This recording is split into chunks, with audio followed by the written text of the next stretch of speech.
Ya.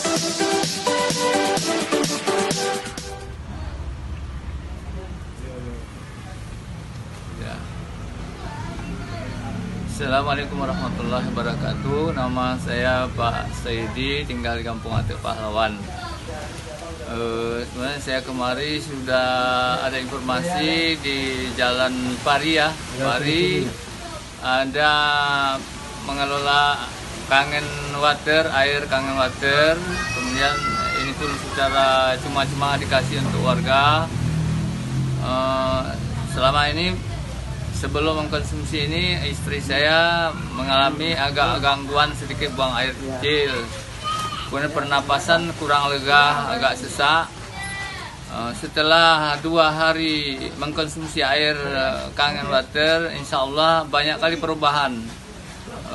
Bernafasnya enak, daya tahan tubuhnya itu semakin fit, dia rasa sendiri. Pembuangan air kecilnya lancar.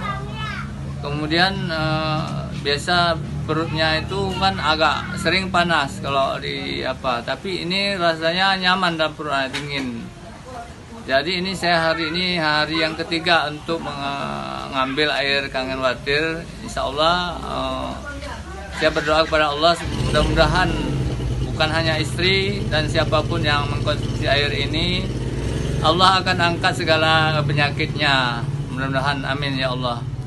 Mungkin hanya ini dapat saya informasikan.